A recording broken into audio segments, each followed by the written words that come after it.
नमस्कार, आपके साथ मैं हूं सबीना तामंग देशमुख। कच्चा चिट्ठा में आज सबसे पहले बात कांग्रेस और बीजेपी की बहुत बड़ी टक्कर की, जो मैनिफेस्टो से जुड़ी हुई है। बीजेपी का घोषणा पत्र 16 या फिर 17 अप्रैल को जारी हो सकता है, लेकिन इस वक्त कांग्रेस का मैनिफेस्टो बीजेपी के टारगेट पर है। जिक्र कर रहे हैं, तुलना 1936 के मुस्लिम लीग के मैनिफेस्टो से की जा रही है।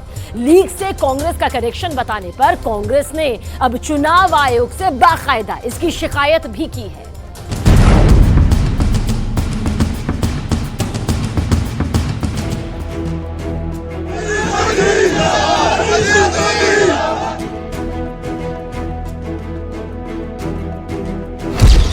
बस्तर छत्तीसगढ़, चंद्रपुर महाराष्ट्र, नवादा बिहार, जलपाईगुड़ी पश्चिम बंगाल, जबलपुर मध्य प्रदेश।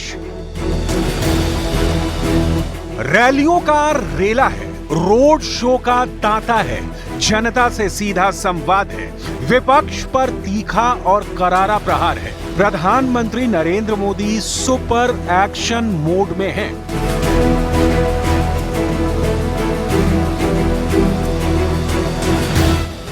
पिछले 24 घंटे में 5 राज्यों के करीब 150 सीटों पर पीएम मोदी ने समीकरण सेट कर दिया है। किसी शाही परिवार में पैदा होकर प्रधानमंत्री नहीं बना। मोदी एक गरीब परिवार में जन्म लेकर आपके बीच रहकर यहां तक आपने पहुंचाया है। 18वीं लोकसभा के लिए पहले चरण में 19 अप्रैल को 21 राज्यों की 102 सीटों पर मतदान होगा। दूसरे चरण में 26 अप्रैल को 12 राज्यों की 89 सीटों पर मतदान होगा। दोनों को मिला दें तो 2 चरणों में 191 सीटें हैं। जाहिर है, चुनाव कैंपेन के दिन बहुत कम बचे हैं और एनडीए का हर एक प्रत्याशी पीएम मोदी को अपने निर्वाचन क्षेत्र में जनता के बीच आने का अनुरोध कर रहा है। पीएम मोदी उसी हिसाब से नाप रहे हैं जिला जिला। जहां जाते हैं, शहर, कस्बे, गलियां मोदीमय हो रही हैं। विपक्ष धराशायी है, मुद्दों का शोर मंद है। इंडिया गठबंधन की धमक दूर दूर तक ना दिख रही है, ना सुनाई पड़ रही है।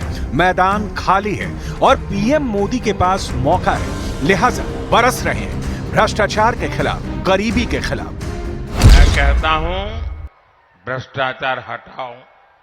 वो कहते हैं भ्रष्टाचारी बचाओ। आप मुझे बताइए, देश तोड़ने की बात करने वाले भ्रष्टाचारियों का समर्थन करवाने वाले, सनातन धर्म को खात्मे की बात करने वाले, इन लोगों को बिहार माफ करेगा क्या? रूटीन चुनाव प्रचार नहीं करते पीएम मोदी, मुद्दों को दोहराते हैं, लेकिन फोकस क्लियर है, विजन साफ है, देश की दिशा और दशा पर नजर है, जनता की नब्ज पर पकड़ है और देश के हर एक आदमी तक पहुंचने की ललक है। मोदी की रैलियों में अब की बार खास क्या दिख रहा है और इंडी गठबंधन के पास मोदी के तूफान को रोकने के लिए हवा का रुख मोड़ने की ताकत कितनी है, इसकी डिटेल आपको आगे दिखाएंगे। अभी पीएम मोदी के भाषण का वो अंश सुनिए जिसने विपक्ष में खलबली पैदा कर दी है। कांग्रेस पार्टी के नेता खुलेआम बयान दे रहे हैं कि वो दक्षिण भारत को अलग कर देंगे।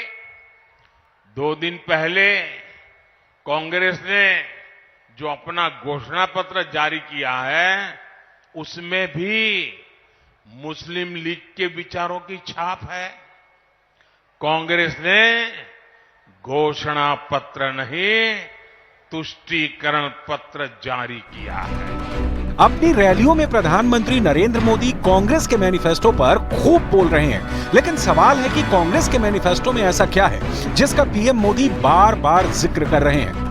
पहले इसकी डिटेल देखते हैं, इसके बाद सुनाएंगे पीएम मोदी का कांग्रेस के मैनिफेस्टो पर बयान। मुस्लिम लीग 1936, कांग्रेस मैनिफेस्टो 2024, शरिया पर्सनल लॉ को संरक्षण, अल्पसंख्यकों के पर्सनल लॉ को सुरक्षा, बहुसंख्यकों के खिलाफ लड़ेगी, भारत में बहुसंख्यकवादी शासन नहीं, मुस्लिम छात्रों को स्कॉलरशिप और नौकरी, मुस्लिम छात्रों को विदेश में पढ़ाई के लिए स्कॉलरशिप। समानता के इन्हीं बिंदुओं पर पीएम मोदी हमलावर हैं। मुस्लिम लीग के उस समय के विचारों को कांग्रेस आज भारत पर थोपना चाहती है। मुस्लिम लीग की छाप वाले इस घोषणा पत्र में जो बचा खुचा हिस्सा था उसमें वामपंथी लेफ्टिस्ट हावी हो गए हैं। लेकिन कांग्रेस नाराज है, इतनी कि पीएम मोदी के मुस्लिम लीग वाले बयान पर चुनाव आयोग तक पहुंच गई है। अपने घोषणा पत्र को मुस्लिम लीग से जोड़ने पर कांग्रेस ने चुनाव आयोग से शिकायत की है। ये जो मैनिफेस्टो बना है, ये मैनिफेस्टो कांग्रेस पार्टी ने नहीं बनाया है। ये मैनिफेस्टो हिंदुस्तान की जनता ने बनाया है।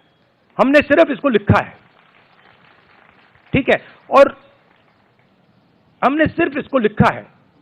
जो किसानों ने हमें बताया, खारगे जी को बताया, मुझे बताया, बाकी नेताओं को बताया, वो हमने लिखा है। पीएम मोदी चुनावी प्रचार के दौरान अपनी ही बनाई पिच पर बैटिंग कर रहे हैं। विपक्ष को मैदान में आने का जब जब मौका मिल रहा है, सेल्फ गोल का शिकार हो रहा है। जैसे मल्लिकार्जुन खड़गे का जम्मू कश्मीर को लेकर दिया अनुच्छेद 370 वाला बयान। राजस्थान में एक जनसभा को संबोधित करते हुए मल्लिकार्जुन खड़गे ने कहा कि मोदी यहां आकर या देश में बाकी जगहों पर जम्मू कश्मीर से 370 हटाने का मुद्दा क्यों उठा रहे हैं, वो कश्मीर या जम्मू में जाकर इस मुद्दे को उठाएं।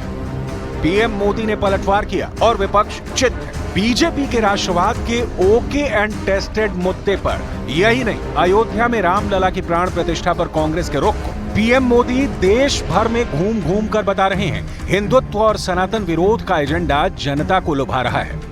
देशवासियों के पैसे से राम मंदिर बना है, सरकारी तिजोरी से राम मंदिर नहीं बना है, देशवासियों ने बनाया है।